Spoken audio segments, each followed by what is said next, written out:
Good morning friend. आज है 15 अक्टूबर। तो चलिए देखते हैं आज का करंट अफेयर्स। सबसे पहले बताना चाहूँगी आज है ग्लोबल हैंड वॉश डे।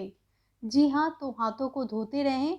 और कोविड-19 के सिचुएशन में दो चीज़ें जो बहुत अच्छी हुई है, वो लोग जो हैं अब हैंड वॉश की तरफ मतलब ध्यान दे रहे हैं। जहाँ से भी आए, बाहर गए तो हैंड वॉश तो ज़रूर करते हैं, और साथ में मास्क का यूज़ करना। तो ये दो चीज़ें बहुत इम्पॉर्टेंट है, और सैनिटाइज़र से भी बेटर होता है हैंड वॉश करना। चलिए आगे बढ़ते हैं, देखते हैं। देखिए आज जो है डॉक्टर एपीजे अब्दुल कलाम का भी बर्थडे है, और वर्ल्ड स्टूडेंट डे भी है। क्योंकि अब्दुल कलाम जो हैं वो स्टूडेंट के लिए बहुत इंस्पिरेशनल है, और उनके विचार हमेशा आगे बढ़ाते हैं। तो इसीलिए आज हम लोग वर्ल्ड स्टूडेंट डे भी सेलिब्रेट करते हैं। इनको मिसाइल मैन ऑफ इंडिया भी कहा जाता है। आज विजयदशमी भी है, और ये डे बहुत इम्पॉर्टेंट है क्योंकि इस डे में हमें बताता है कि अच्छाई की जीत होती है और बुराई की हार। तो चलिए वीडियो को स्टार्ट करते हैं, और वीडियो में सबसे पहले होता है कल का question. India will acquire the capacity to generate 450 gigawatt of renewable energy by. देखिए इंडिया ने टारगेट किया है 2030 तक हम लोग 450 गीगावाट रिन्यूएबल एनर्जी सोर्स पे मूव करेंगे। प्राइम मिनिस्टर नरेंद्र मोदी जी ने भी अपने स्पीच में बार बार फोकस किया है कि रिन्यूएबल एनर्जी सोर्स पे हमें मूव करना है। ऑफ कोर्स अगर देखा जाए इंडिया को, तो इंडिया का ऐसा कोई भी रीजन नहीं है जहाँ पे सोलर एनर्जी सफिशिएंट अमाउंट में नहीं पहुँचता है। हाँ, लद्दाख वगैरह कुछ रीजन है। अपार्ट फ्रॉम डैट हर एक रीजन में अच्छा सोलर एनर्जी सोर्स पहुँचता है। तो क्यों ना हम उस पर डिपेंड हो। कोल एनर्जी से बेटर तो सोलर एनर्जी है, और उसी को फोकस करते हुए इस पे टारगेट किया गया है 230 तक 450 गीगावाट एनर्जी सोर्स होना चाहिए। साथ में बताना चाहूँगी कि इससे रिलेटेड मैंने क्वेश्चन भी डाला है, तो ज़रूर देखिएगा, बहुत ही इंपॉर्टेंट है। वो इंडेक्स आया है, what is the projection of GDP for India by IMF. IMF ने जीडीपी का क्या प्रोजेक्शन किया है। देखिए जो भी बड़े ऑर्गेनाइजेशन है, सभी ऑर्गेनाइजेशन का याद करना पॉसिबल भी नहीं है, ठीक है। डेटा कम होना बहुत इंपॉर्टेंट होता है। तो आईएमएफ के द्वारा जीडीपी जो बताया गया है इंडिया के लिए 2021 टू 2022, ये बताया गया है 9.5%। बहुत अच्छा टारगेट बताया गया है कि इंडिया जीडीपी एक्वायर कर सकती है 9.5%। और इंडिया को एक ग्रोइंग इकॉनमी बताया गया है, बहुत फास्टेस्ट ग्रोइंग इकॉनमी बताया जा रहा है compare to USA and China, ठीक है। जीडीपी ग्रोइंग कैसे है, क्योंकि जीडीपी एक स्पीड है, वो बता रहा है कि किस स्पीड से इंडिया ग्रो करेगा। तो 9.5% हमारा स्पीड है, उससे हम ग्रो करेंगे। अगर हम यूएसए की बात करें तो यूएसए 6% ग्रो करेगा, और चाइना 5.2% ग्रो करेगा, ठीक है।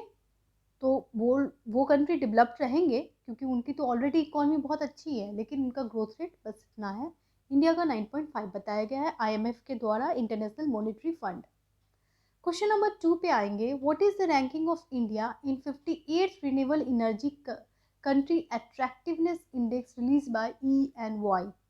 देखिए ई&वाई एक बड़ी कंपनी है, और वो कंपनी रिलीज की है renewable energy country attractiveness index, और इसमें इंडिया की रैंकिंग आई है 3rd, ठीक है। एक प्रॉपर नोट बना ले 2022 बैच के स्टूडेंट इंडेक्स की। तो इंडिया की रैंकिंग आई है 3rd। यहाँ पे देखिए चाइना, सॉरी यूएसए फर्स्ट है, सेकंड चाइना है, और 3rd इंडिया है। क्वेश्चन नंबर 3 बहुत ही इंटरेस्टिंग क्वेश्चन है। Which organisation has set up biospill not to avoid spitting on road. कौन से ऑर्गेनाइजेशन ने बायोस्पिल ताकि बायोस्पिल सेटअप किया जा रहा है ताकि रोड पे थूका ना जाए। तो ये पहल ली गई है इंडियन रेलवे के द्वारा। अब रेलवे स्टेशन पे स्पेशली एक बायोस्पिल किट होगा, जहाँ पे जो थूकते हैं रोड पे, जैसे कोई पान खाया तो वो रोड पे थूकेगा या फिर कुछ भी, तो उनका जो कंटेंट है वो स्टोर हो जाएगा बायोस्पिल किट में। यहाँ पे ये किट है, दिख रहा है आपको। इस तरह का किट इंस्टॉल किया जाएगा रेलवे स्टेशन पे, ताकि जो स्पीटिंग है उसको रोका जाए। इस स्पिल किट का बहुत ही अच्छा पहल बताया जा रहा है इंडियन रेलवे के द्वारा, क्योंकि इसमें एक ऐसी टेक्नोलॉजी लाई जा रही है जो भी स्पिट में बैक्टीरिया या वायरस होंगे वो सॉलिडिफाई हो जाएंगे, वो लिक्विड के फॉर्म में जम जाएंगे और स्टोर हो जाएंगे इस किट में।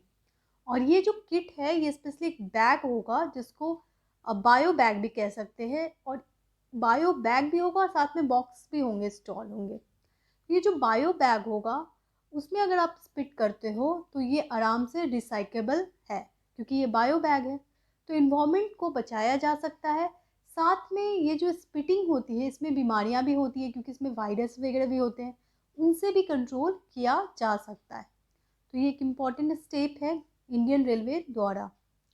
ग्लोबल हंगर इंडेक्स आ गया है, बहुत ही इंपॉर्टेंट रिपोर्ट। ये किसके द्वारा रिलीज किया जाता है?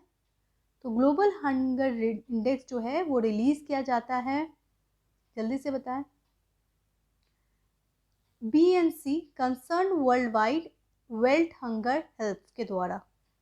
ठीक है, ये दोनों ऑर्गेनाइजेशन ने मिलकर ये रिपोर्ट निकाली है, ग्लोबल हंगर इंडेक्स 2021। ये रिपोर्ट जो है, इस रिपोर्ट में इंडिया की रैंकिंग जो है वो बहुत अच्छी नहीं आई है। इंडिया की रैंकिंग 101 आई है, क्योंकि पिछले साल इंडिया की रैंकिंग 94 आई थी। तो इस साल हमारी रैंकिंग ज़्यादा ख़राब है, और ये जो टोटल रैंकिंग निकाली गई है वो 116 कंट्रीज़ में निकाली गई है। क्योंकि हमारी रैंकिंग पुअर आई है तो यहाँ पे स्माइली सैड है। साथ में ये भी बताऊंगी कि क्योंकि हम जरा पड़ोसी देश का देख लेते हैं, तो देखिए पड़ोसी देश में देखा जाए तो पाकिस्तान की रैंकिंग हमसे बेटर आई है 92, नेपाल की रैंकिंग 76, बांग्लादेश की रैंकिंग 76, और सबसे बेकार रैंकिंग जो आई है वो आई है सोमालिया की। ठीक है, तो इस तरह के क्वेश्चन आ जाते हैं कि बेस्ट परफॉर्मर कौन है, वर्स्ट परफॉर्मर कौन है, तो ध्यान रखें। और इंडिया की रैंकिंग भी ध्यान रखें, इंडिया की रैंकिंग आई है 94। क्वेश्चन नंबर 5 पे आ जाते हैं। विच PSU company come under the Maharatna status? कौन सी PSU कंपनी जो है वो महारत्न स्टेटस में इंक्लूड कर दी गई है? तो वो है PFC, यानी power finance company. Power finance company Maharatna status में आ गई है। देखिए 2010 में गवर्नमेंट ने पूरी इंडस्ट्रीज, पूरे इन्वेस्टमेंट को 3 स्टेटस में डाला है। एक होता है मिनी रत्न, दूसरा होता है नवरत्न, और तीसरा होता है महारत्न। ठीक है, महारत्न जो डाला गया है इसमें वो कंपनीज आते हैं जिनका इन्वेस्टमेंट जो हो वो 5000 करोड़ रुपये से ज़्यादा हो, उसकी प्रॉफिट जो हो वो 5000 करोड़ रुपये से ज़्यादा हो, 3 साल तक वो 5000 करोड़ रुपया से ज़्यादा अर्न कर रहा हो एज अ प्रॉफिट। साथ में उसके टोटल जो टर्नओवर हो, यानी कि टोटल अर्निंग जो हो वो 25,000 करोड़ हो एटलीस्ट 3 साल तक। ठीक है, तो इन कंडीशंस पे डिटरमाइन किया जाता है महारत्न, और अभी हाल में PFC यानी पावर फिनांस कंपनी को इंक्लूड कर लिया गया है इस पूरे फेनोमेना में। तो देखते हैं कौन कौन सी कंपनी जो है वो महारत्न में है इंडिया की। तो वो है NTPC, HP को भी हाल में इंक्लूड किया गया है, ONGC, Power Grid, Bharat Petroleum, SAIL, वेल, इंडियन ऑयल और कोल इंडिया। तो इनका नाम ध्यान में रखें, 1 2 3 4 5 6 7 8 9 10 10 है महारत्न कंपनी। क्वेश्चन नंबर 6 पे आ जाते हैं। Operation Satark has recently started with the aim of, operation Satark start किया गया है। देखिए ये ऑपरेशन स्टार्ट किया गया है दिल्ली में टू कॉम्बैट क्राइम। जी हाँ, क्राइम को कम करने के लिए दिल्ली गवर्नमेंट, दिल्ली पुलिस ने ये ऑपरेशन चलाया है जिसका नाम है ऑपरेशन सतर्क। क्वेश्चन नंबर 7 पे आ जाते हैं। International e waste day is observed on, international e waste day हम लोग कब मनाते हैं? तो हम मनाते हैं 14 अक्टूबर को। इंटरनेशनल ई वेस्ट डे इस बार बहुत इम्पॉर्टेंट है क्योंकि हमारी गवर्नमेंट जो है वो ई वेस्ट पे फोकस कर रही है। प्राइम मिनिस्टर नरेंद्र मोदी जी ने गति शक्ति स्कीम के अंतर्गत इंफ्रास्ट्रक्चर बनाने की बात कही थी और सर्कुलर इकोनॉमी की बात की थी। इस बार का थीम क्या है? सबसे पहले देखते हैं इंटरनेशनल ई वेस्ट डे का कौन सी ऑर्गेनाइजेशन इसे रिलीज़ करती है। तो वो ऑर्गेनाइजेशन है WEEE फोरम। ये जो ऑर्गेनाइजेशन है ये एक यूरोपियन कंपनी है जो रिलीज़ करती है। इसका थीम क्या है? Consumer is the key of circular economy. जी हाँ, कंज्यूमर ही है जो कि इकॉनमी को ग्रो करवाता है और जो वेस्ट मटेरियल को है उसको रीयूज़ कर सकता है। तो कस्टमर फोकस ये प्रोग्राम रहेगा और ये डे भी इम्पॉर्टेंट है, e waste day 14 October. Question number 8, one health consortium has launch by ministry of science and technology for, बहुत इंपॉर्टेंट प्रोग्राम है वन हेल्थ कंसोर्टियम। ये जो प्रोग्राम है वो ministry of science and technology launch कर रही है। ये किससे रिलेटेड है? तो देखिए ये जो प्रोग्राम है ये रिलेटेड है जोनेटिक डिजीज़ से। मॉनिटर जोनेटिक डिजीज़, ये क्या होता है? देखिए वन हेल्थ कंसोर्टियम का मतलब क्या होता है? इसका मतलब है कि ह्यूमन हेल्थ पे तो ध्यान देना ही है, लेकिन इन्वायरमेंटल हेल्थ पे भी ध्यान देना है और एनिमल हेल्थ पे भी ध्यान देना है।